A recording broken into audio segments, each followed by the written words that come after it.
always loved to watch this guy swing it. And now he's become my favorite Twitter, or is it X follow? He's Michael Kim, and it's vacation time from the PGA Tour for Michael, but he's joining us. Hey, thanks for joining us, Michael. How are you? I'm doing great. I'm happy to be here. You tweeting prolifically since I've last looked at Twitter, or are you just chilling right now? I try to get one a day out. There's been a lot of stuff about the rollback too, so just putting my thoughts out here and there, and a little bit of golf advice as well. Well, your thoughts are wise, tremendously wise and super helpful. And fans, we're on YouTube if you want to watch this. If you want to go follow Michael Kim, it is worthwhile. I'm not joking about being my favorite follow. But Michael, before we get to a few of your tweets and some of the advice golf-wise you shared, I want to take you back some and I sort of want to introduce you to our global audience. You know, you're a PGA Tour winner, but a lot of folks might not know who you are. So tell us about growing up in Southern Cal, going to college, being a stud, and how you came to where you are, please. Yeah, I was born in Korea. Moved over to San Diego area when I was 7 years old. Picked up golf about a year later.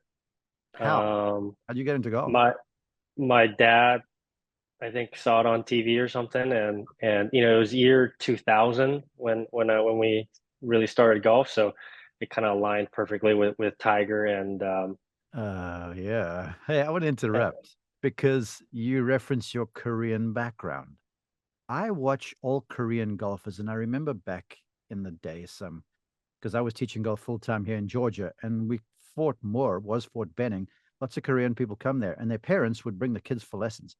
I've never seen a more disciplined group of folks like ever. And I say to so many young aspirant golfers, I'm like, look, the girls are dominating, the guys are coming through. What is it about the culture? You just guys just so disciplined about everything you do. I think it's just hard work is kind of not it's almost expected. It's not even like it's just a given. You see guys on the range, and there's certainly a lot of South Korean golfers grinding it out. Um, and certain, for better or worse, certain parents can be a bit pushy, which helps some but hurts others. Yeah. And a lot of I think it's just the culture. It just hard work is expected, and you're not there to kind of just willy waggle and just kind of have fun almost. You are there to have fun in part, but you're certainly there to try and get better. I feel like Um, it's just separated too. And you know, in the era of golf being popular, whatever sport you play, um, now talent is one thing, but the hard work is what separates people, wouldn't you say? 100%. I was kind of thinking about this the other day, where a lot of people like to differentiate the talent and the hard work, where it's at the end of the day, it's just a total package of you Yeah. know having that discipline and having that work ethic is a part of the talent. I feel like, where you have the will and the desire, it doesn't matter how talented you are. I've seen plenty of talented guys that hit it really far or hit it pretty solid, but if they don't have the work ethic, it's all meaningless. So naturally, you had yours. You're a good young junior golfer in the Southern California area, and that gets you to Cal Berkeley. And you had a prolific career too. There, highlight by the senior year where you're the National College Player of the Year, win the Jack Nicklaus and the Fred Haskins Award. As you look back, because we got a lot of fans that are like aspirant collegians too. What advice would you give them? Because you've taken it to the highest level in college golf. I think what was really nice, when I first, it ended up being kind of like a perfect storm for me, where I knew I was good enough to start. I think that's really important, to not kind of be on the bench the entire time, but also I certainly wasn't clearing away the best player. I was one of the better players, but I went in there with Max Homa. He was a couple years older than me. Yeah. Um, Max was on the team. Michael Weaver was on the team. Brandon Hagee was on the team. Guys were good. Um, yeah, we ended up having a really good team, and we just fed off of each other. We were really competitive. Um, I had a bunch of little short game contest games on the short game area, Yeah. and we really competed every day, and I felt like that was a huge benefit to my success, but also the team success. We just fed off of each other, and kind of going back to that hard work, it was pretty noticeable for me from the beginning that the top five guys were the top five guys that were spending the most time on the practice facility practicing. Hmm. Um, the other guys, certain guys were a part of the team, but they were there more for academics, and that is obviously totally fine. Um, but the hours spent was certainly noticeable. The difference of hours. Hey, I'm a long time believer in the fact that, necessity is kind of like the mother of invention. And playing with golfers better than you, like you talk about, you come in and Max is ahead of you, and that almost like it gets you uncomfortable and gets you playing in a place where you might not have been there yet, but you'll find a way. So, would you recommend to the golfer, naturally working on the game is important, but I'm sure just competition and playing was very important back then, huh? 100%. And not just competing on your home course. Hopefully, you're able to play different courses, different conditions. I remember the first time I traveled to North Carolina. I was from San Diego, so I'd never played in Bermuda grass before, and Uh-huh. that was just like the most mind-blowing thing. Like, I had never dealt with flyers. I had never dealt with those Bermuda rough lies or grain, and I remember finish. I think I almost finished dead last in that tournament, but you have to kind of go through those ups and downs of tournament golf and playing in different conditions to really get yourself better and a better golfer, really. Yeah. So 2013, you're the first Cal golfer to win Jack Nicklaus and the Haskins Award. You turn pro in the end of the year. Get on the web.com then, now Corn Ferry Tour. Couple seasons, you have a few good finishes, and next thing you're on the PGA Tour. Talk about that graduation because, a lot of young professionals are like, wow, I'm going to make it to the tour. But it's not seamless, right? There's things to be learned en route there, correct? 100%. My Q school didn't go. It went well, but it wasn't perfect. I was, I think back then, top 45 got you a tour card. I want to say a Corn Ferry tour card. But I was dealing with a lot of like swing issues, and it was still 6 rounds back then. And after the fourth round, I was in, I want to say, 12th or 15th place. I was well within the cushion, but then when those nerves and anxiety kind of creep in, and they kind of bring out all the bad swing issues that you've been trying to hide and kind of put in a corner. They come out, and I finished 2 shots outside the 45th cut line, and that it's tough. Conditional status on Corn Ferry Tour is better than nothing for sure, but it's still tough to get into the tournaments and the reshuffle. Luckily, because of my collegiate career, I was able to get a couple exemptions early, which ended up being huge. Mhm. And I missed my tour card by I think one birdie on the final hole. I had like a 15-footer that I think that might have got me my card. But I used it as motivation for the year after. I knew I was going to have a full year to play with instead of kind of in and out like the first year, and was able to use that and get my tour card that second year. Hey, look, nerves are one thing. There's to me, I say oftentimes when I get to follow you guys on tour, I'm like, just weekends on CBS, we see it different because we have the guys playing well. And there's nerves when you're contending for an event, but there's the nerves on a Friday afternoon trying to battle the cut are a different thing. And then the Q school back in the day nerves, I mean, that's a different thing, huh? Definitely. You're not even playing to win at Q school, which is kind of weird. You're just trying to get within a certain threshold of, if it was 45th then, and it's weird. You feel like you're protecting a lead starting from day one. You just like trying not to screw it up, and it's such a long week. Like it's 6 tournament rounds. It's usually 3 or 4 practice rounds before that. and you're thinking about it the entire week, and it's draining. It's only 4 rounds, I think, now, um, but it's just a long week. It's a stressful week. Everyone's you're really disappointed or you're really relieved afterwards. It's crazy, isn't it? Because it's amazing how, because now Michael Kim gets on tour, just freaking goes bananas and blitzes the field in 2018 and wins the John Deere. I mean, I was on the call there.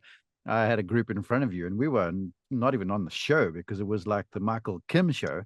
Um, and I think of that, and then I think of a situation where, like, you're playing so free and stuff's coming easy, but then it's the same Michael Kim. Then the following season, you start to struggle with the game, and it's amazing how golf takes you through these emotions up and down and in and out, and it happens in the blink of an eye sometimes. Yeah, even that season in 2018, I was having a pretty poor season leading up to the John Deere, Right. and it was to the point that I felt the need to change coaches. I changed coaches from the guy that helped me get to Cal, helped me get my tour card. Had been my longtime junior coach in James O, and that was a pretty tough decision for me, Mm-hmm. but felt necessary. And changed coaches to John Tillery Yeah. 3 or 4 weeks before the Deer, and all of a sudden I catch lightning in a bottle and I win by 8, and Just one and side. you're yeah, and you just kind of assume like this is it. This is kind of my trampoline. I'm gonna use this to move on, win more tournaments, contend in majors and and all that. But it just kind of came crashing down on me, to be honest. I played well the week after at the British Open. And then from that point on, it was just a pretty steep downhill slide. We tried to make meaningful changes, kind of big wholesale changes Mm-hmm. into my golf swing, which ended up not really working out. And then I kind of kept looking around at different spots, tried a lot of different things, and really just dug the hole deeper and deeper, Mm-hmm. until 2022, I guess, a couple years ago. I went back to the Corn Ferry Tour and kind of picked myself and picked my game back up.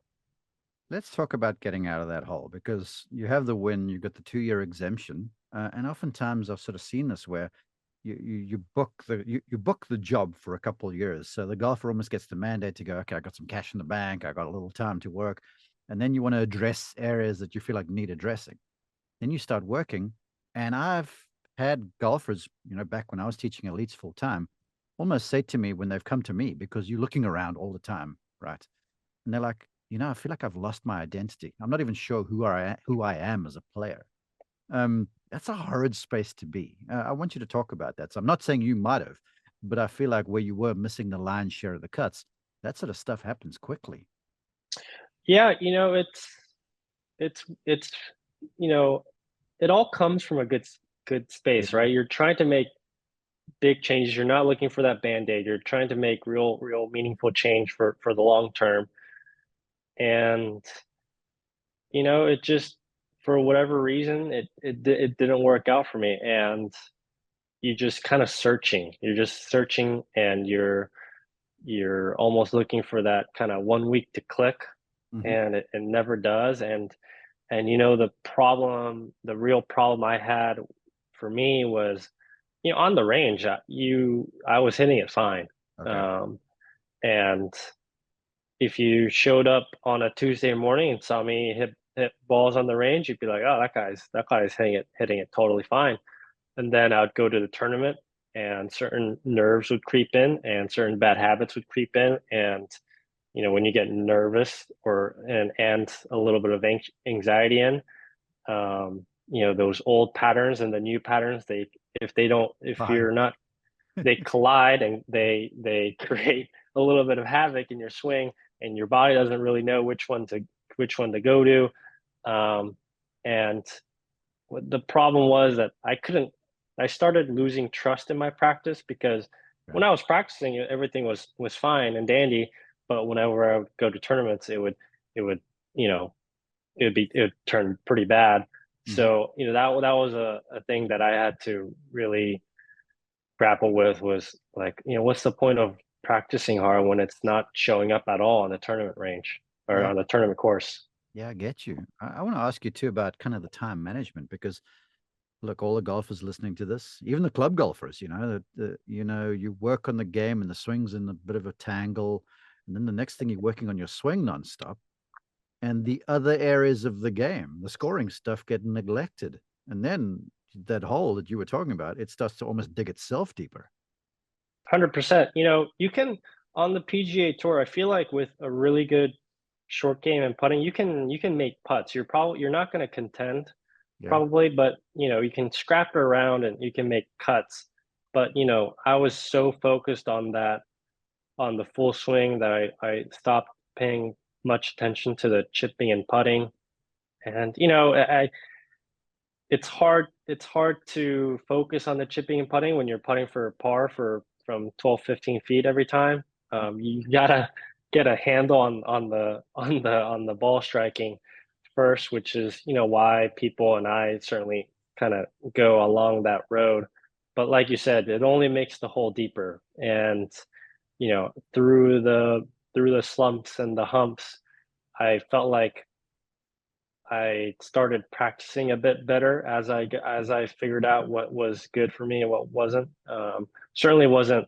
I certainly wasn't going to get out of the hole just beating golf balls on the range, because I certainly tried that for a while. And that block practice where you're just kind of grinding away on the range for hours or hours, and that really wasn't going to do it for me. So I changed how I practiced a lot, changed how I thought about the game a lot, and and this helped me kind of on the rebound. And last year was one of my best seasons ever, and Yeah. hope to keep going on that path. Well, yeah, the Michael Kim I've seen here in 2023 and beyond, it looks like you've got a real handle, almost a maturity about it. What was the tipping point? Was there like a watershed where you're like, all right, I'm going to change the practice? I believe you hooked up with Sean Foley too. That would obviously have some influence, but was there a moment where you're like, okay, I'm done with this. I'm going to change the way I'm approaching it. I think that was kind of there was no one big moment. There was a lot of little changes here and there, kind of tweaking the practice sessions. Hmm. Um, Certainly, change. Oh, yeah, changing to or going to see Sean was a really big moment of change for sure. Hmm. Um, I went to him when I was probably um, in my career at my lowest. I had just lost my all my eligibility on the PGA Tour. I had 1 year of Corn Ferry Tour status, excuse me, left, and for better or worse, I was like, whatever you need me to do, I am open Yeah, to it, because yeah, yeah. everything I had been doing wasn't working. I was like, you could tell me to swing like Jim Furyk, and I was going to do it. It wasn't going to matter. All right. And um, and Sean, obviously didn't say that, but he's like, all right, let's see what we have, and it was a fairly smoother transition than what I had in the past, because we kind of went back to some of my older junior golf swings, and my he calls it your swing DNA, where Yeah. if you go too far away from how you grew up swinging, it can be problematic. And so we went kind of back to my junior golf swings. We certainly changed it a little bit here and there and put some, I would say, like modern techniques into it. But that's kind of how we went, and I think that's why the transition was a lot smoother for me. From afar, this is the golf teacher in me coming out. From afar, when I've seen you on the range, I haven't had the luxury yet. This is coming soon. Of calling you on the course, but from afar, it almost looks to me like you less handcuffed by technique and you're more creating shots. Am I crazy in this? Because you look liberated when you swing the club to me right now. It's I'm not well, yes and no. I'm certainly not searching for anything anymore. I am pretty clear on what I want to do, what I have to do. Um, and that comes with me knowing exactly the ball flight I'm going to hit on 95% of shots with Right. which is my draw. Hmm. I spent like a year and a half to 2 years trying to work in a fade because that's what everyone told me that that's the straighter shot and that's kind of the Uh-huh. shot that I need to play. But I had grown up playing a draw. I was a short hitter growing up, and so I had kind of been hitting a lot of draws to kind of get that little extra distance here and there. And I think it comes a lot more natural to me. And so, kind of a funny story at one of the first tournaments I played was the Safeway Open. I Monday qualified, and Sean wasn't there, but I was talking to him, and I had we had talked about, I'm hitting pretty big draws for a PGA Tour player, like 10, 15-yard draws with Right. a lot of my clubs. Hmm. And on I get to the PGA Tour and kind of these old habits kind of pop up, and I'm, not really confident in these fling draws and that I'm hitting. And so I call Sean on like a Wednesday. I was like, I think I'm going to go back to a little fade because that's what I had been working on for like for the last 2 years. And he goes, okay, okay. He goes, you got to play with what you're comfortable with at Hmm. in tournaments. And I played terrible, just god awful. I finished almost dead last. And I think Sean called me on Friday. He goes, "Look, Michael," he goes, "I don't want you to hit a fade for a full year." He goes, "Unless you're behind a tree, don't hit a fade for a full year." And I said, I got it, no problem." And The since funny then, thing, the funny thing I've is Silverado North loves the draw. I mean, I lost so many holes, turn from right to left at that place. yeah, yeah, nine's a good draw. I think that first hole was for me, it's like that first start was so important, and like Uh-huh. the first, just because the first hole doesn't set up for a draw, I must have gotten caught up with the fade or something. Yeah. Gotcha. That's a really cool story. So now you're back on track. Um, if you had to sort of give advice to the listener, because look, the reality about golf is all the elite golfers to me are like one swing or one swing thought ish away from playing well and or playing badly. All us mortal golfers, we're spending more time hitting the ball not as well as what we do when we're hitting it well. So for the folks who are battling to kind of find it again, could you kind of package something and go, here's my gift to you and my experiences. As I look back on it, this is what you can go ahead and this is the mindset to adopt. I think, for one, I think you can't go too wrong with just at least getting a full turn in your backswing. Uh-huh. Um, it's too Amateurs get too pick up with their hands and arms, and because your hands are the only one connecting you to the club, Mm-hmm. they get a little too caught up with the hands, and rightfully so. But at the end of the day, it's still a pretty big body motion that you're doing. It's like it's more, if you think like of a pitch where it's like a full turn and then kind of the pitch is happening, the throw is happening, kind of the last bit. Oh. Mm-hmm. And at least if you get a full turn, I think you have a better chance at it. Um, and I would say, at least when you get on the range, I would hope that you have a specific thing you're there for, and not just there to randomly hit balls. Unless you just kind of want some time off and you just want to kind of think about something else other than work or something like that. So at least get a full turn, and hopefully on the range you have exactly a purpose you're there for. Okay, for the folks on audio, I flipped the screen. I'm sharing the screen now with Michael, and I'm showing him his Twitter feed, which is one of my favorites. So if you want to see this, go to YouTube and search and subscribe to Mark Immelman. And then you can see these tweets. Now, I've picked five, Michael, and I'm going to go through them. And these are all pretty recent. And I'm dating this. It's in late December 2023.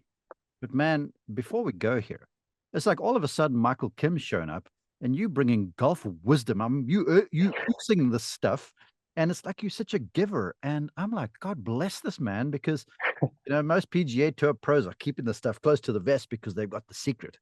But you just so open in sharing this. What was the inspiration, man? I think a part of it was I keep going back to that Safeway Open or the Safeway Open, Uh-huh. but last year I played with Max Homa, and Max to me is a dear friend. He's a guy that I grew up playing a lot of junior golf and obviously a lot of college golf together. And to me, he's just Max. Yeah.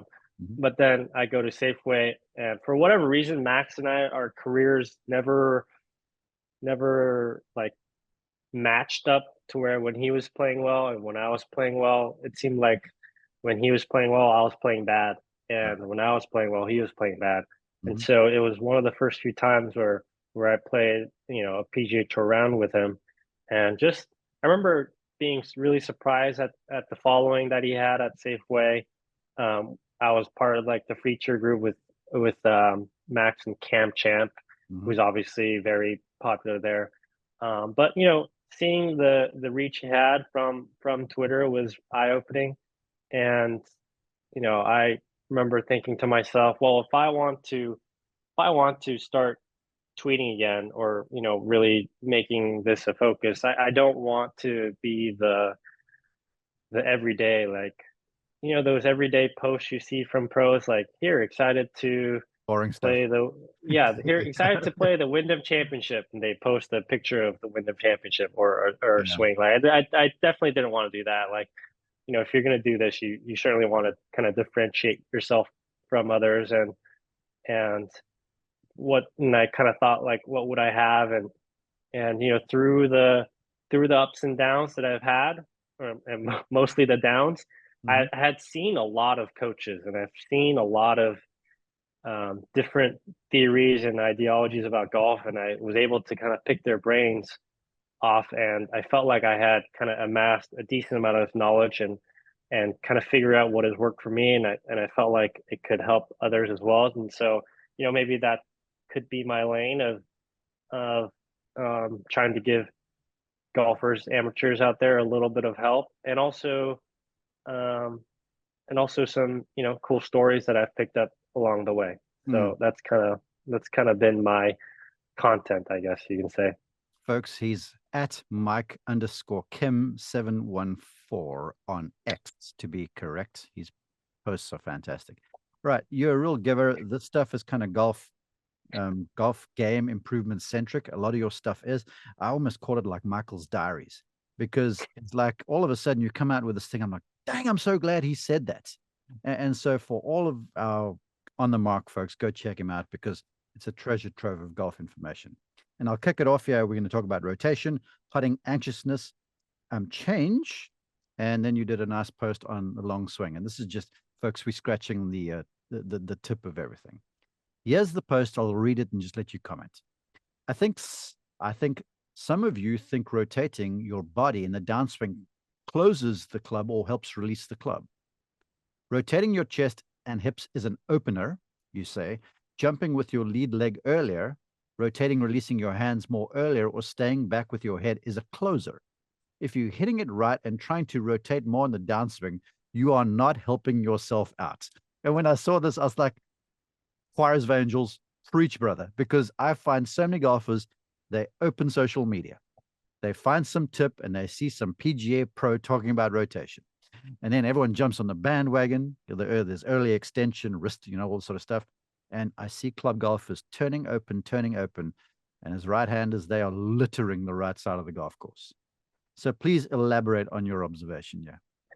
Yeah. Like you said, like, there's a lot of, there's so much. I'm sure you're very aware, but so there's a lot of trends in the golf swing, right? There's No a doubt. lot of trends, Uh-huh. and I think the trend these days is the bowed left wrist, and kind of the very Victor Hovland like, where you're holding off with your body, you're rotating hard. Mm-hmm. And I got caught up in that trend for about a year, trying to get the closed club face, trying to quote unquote like take your hands out of it Yeah. and really let the rotation of the club or rotation of the body kind of, hold the club face square.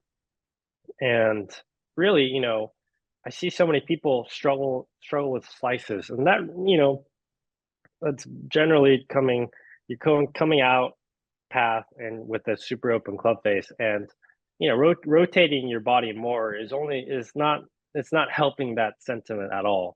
Yeah. um and I took a lot of lessons with George Skankis, Okay. and he's all about rotation. But his the biggest thing with him is you have to get really good turn on the backswing. I feel like too many people are focusing on the turn on the downswing, but Hmm. without if you don't get good turn on the backswing, the downswing, it doesn't it makes you have no chance from there. So um and so you for guys that are missing it right, trying to rotate it more on the downswing is a recipe for disaster. I'm so glad you would say that because it's easy to get locked up in trends because, there's always something sexy. Me as a golf teacher who's been around teaching golf since 1996, I'll sometimes open something up and I'm like, that is sexy as heck. And then I'm like, but wait a second, I might be trying something that I cannot do. And here, your voice of experience almost is like tweeting about it. 100%. Like, Victor Hovland is an incredible ball striker and an incredible golfer.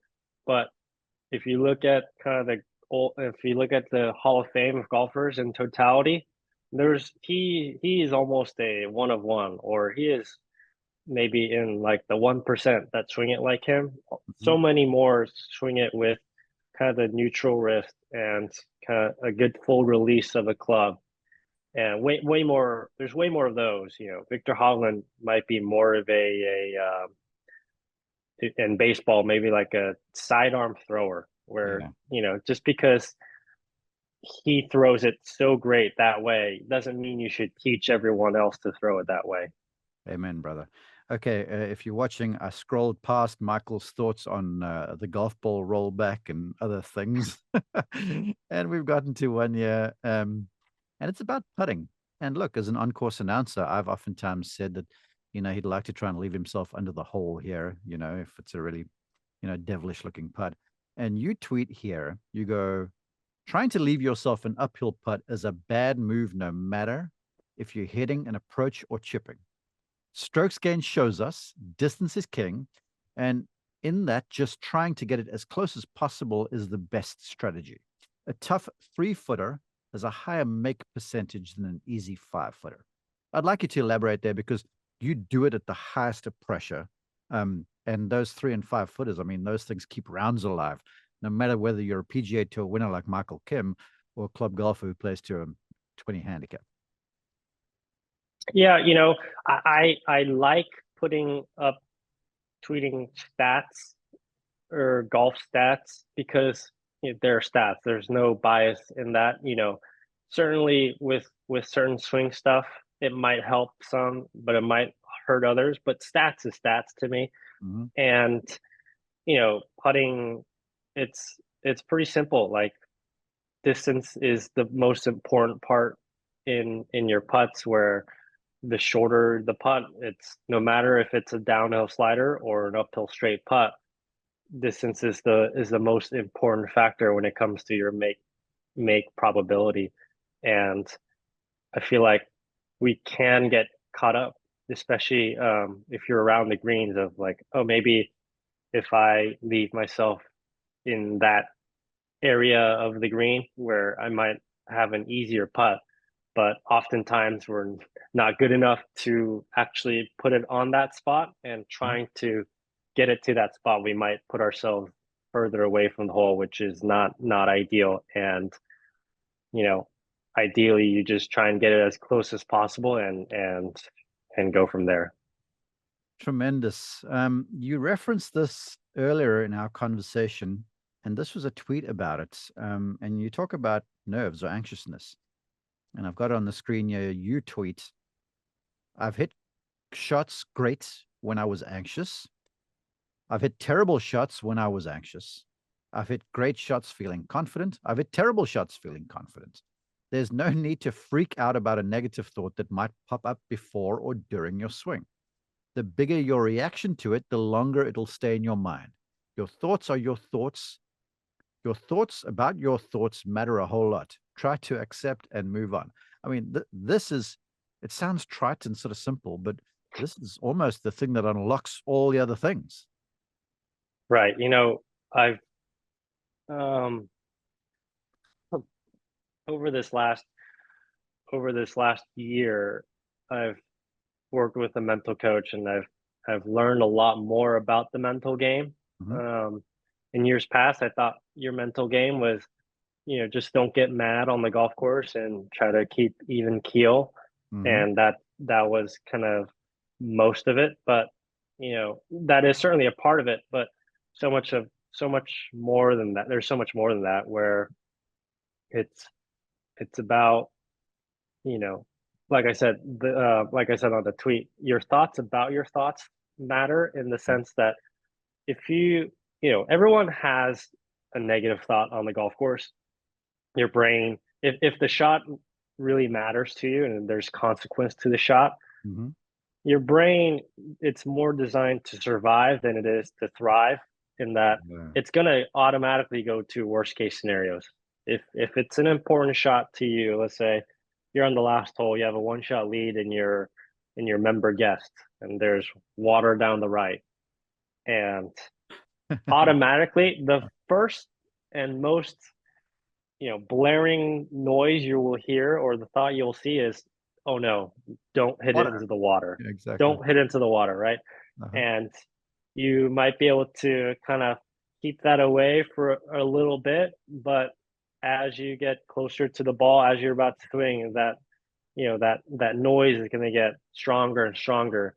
And what I did, but learned, trying not to do, is, it's like, oh no, that reaction of like, oh no, I can't be having this thought. I shouldn't be having this thought.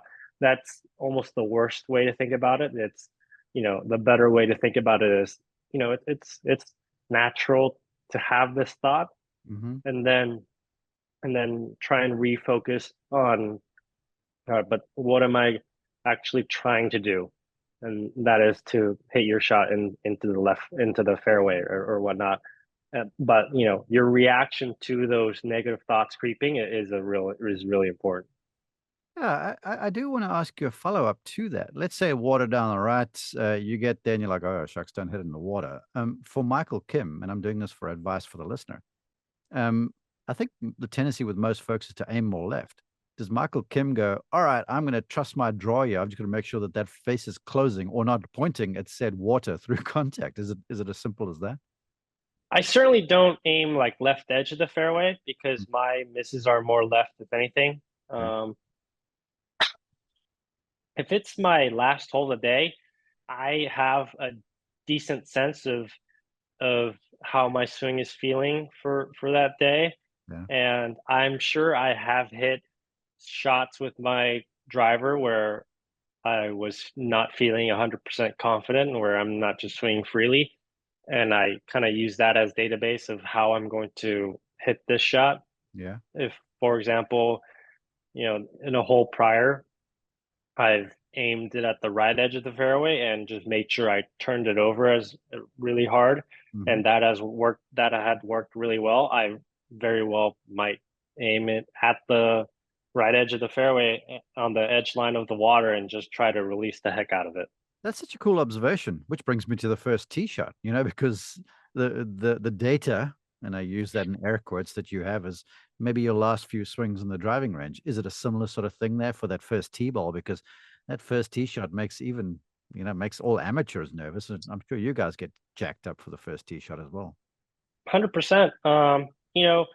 We at least I have a plan for each tee shot.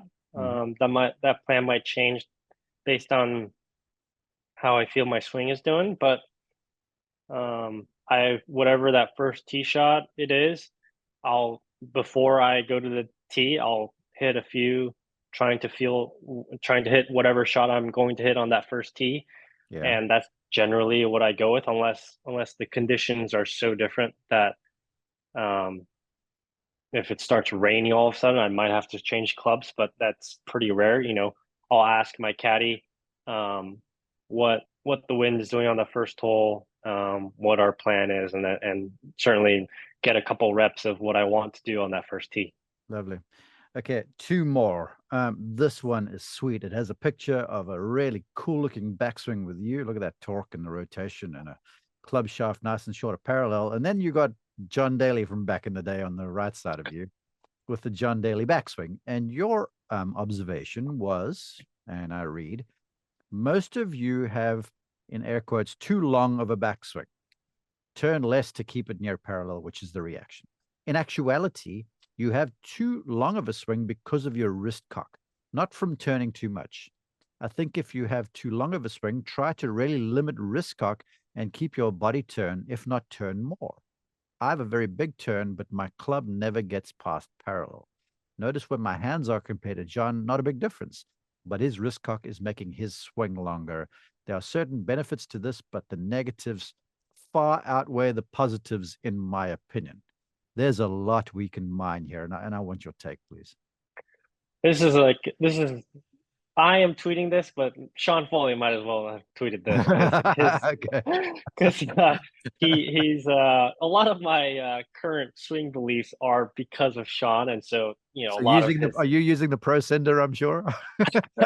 it's certainly a part of it. Okay. This is right up Sean's alley where he and I both don't like a ton of wrist cock. You certainly get a few more miles per hour because you load the wrist better, Yeah. but at the end of the day, we feel like that those are just more angles that we have to deal with as we get closer to impact. Hmm. Um, so you know, he and I like a big turn, and if you kind of can see the picture of the backswing, I certainly get a massive turn.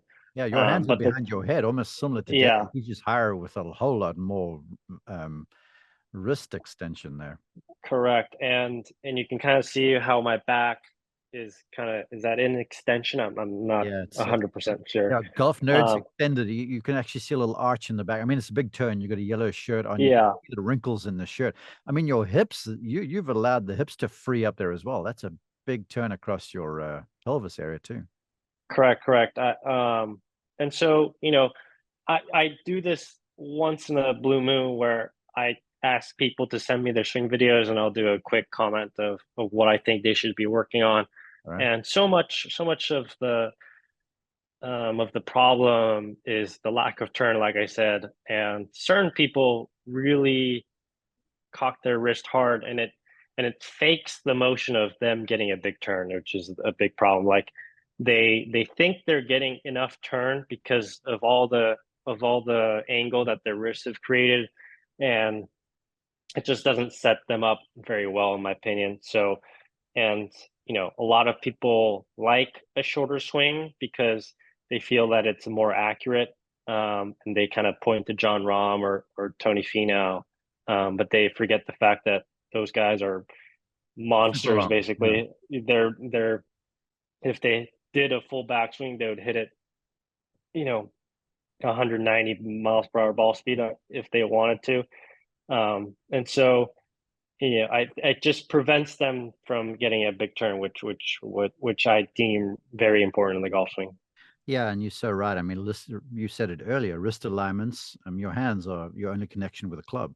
If you can isolate that area, your chance of controlling the club face, which talks to the golf ball, is more important, or is the most important thing.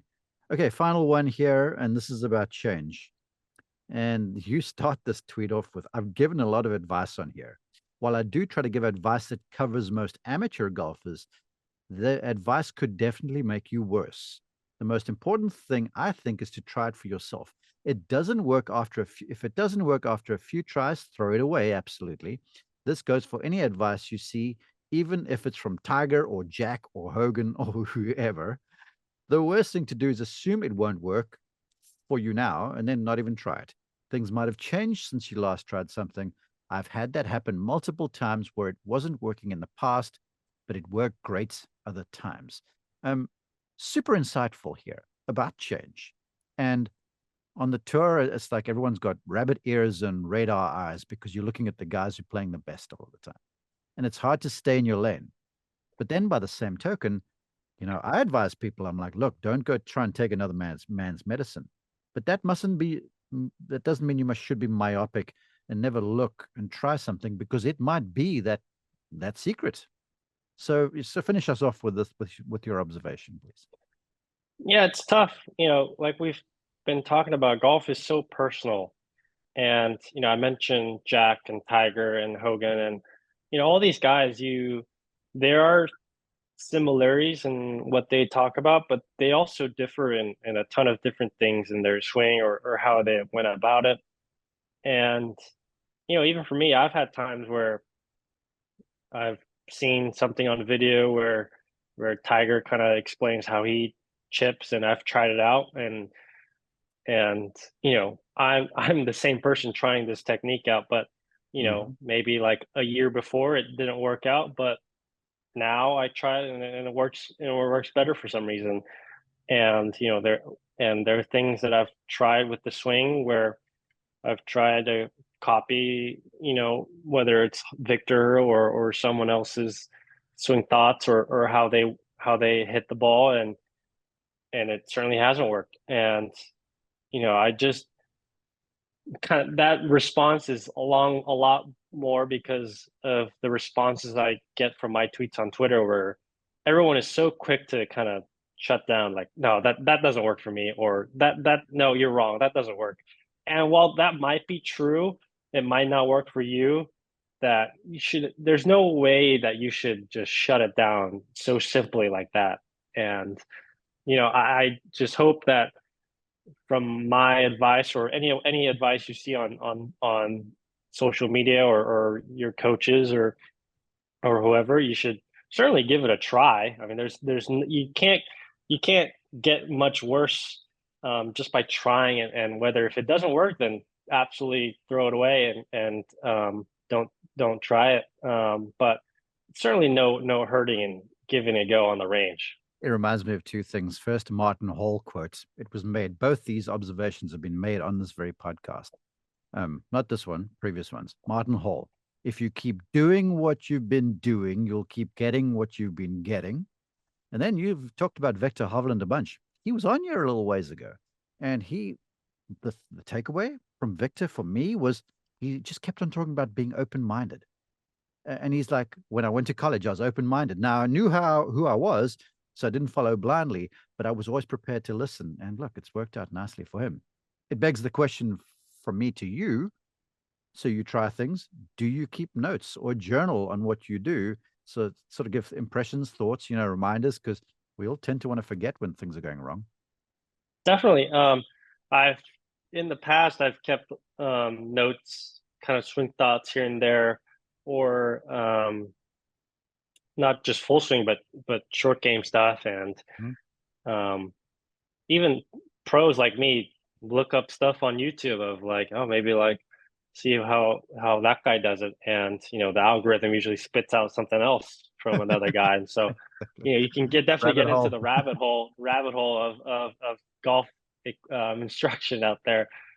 We pros are not that different than regular amateurs when it comes to that stuff. Well, we're all at the end of the day, we're all just trying to get better. Yeah. So I feel like the YouTube algorithm certainly keeps me up to date with all the different kinds of stuff. And I'll see something, I'll be like, oh, I haven't tried that in a while, maybe I'll try that tomorrow, stuff like that. You're such a giver. I appreciate you sharing not just your time, but all these insights. Again, folks, it's like a Michael Kim journey and journal on golf improvement. So thank you, Michael. Please share with the folks where they can find you, if there's a website, social media and stuff, so they can follow you. No, like Mark said, check out my Twitter. It's where I'm most active, and I actually got rid of my Instagram a couple years ago, so that's basically the only place you'll be able to find it. Very few spots on Twitter or X, folks, that is uplifting or are uplifting. Michael Kim's feed certainly is, so give him a follow. Hey, Michael, thanks for joining us. I so appreciate you. Enjoy the time off, and I look forward to seeing you soon. Sounds good. You too, Mark.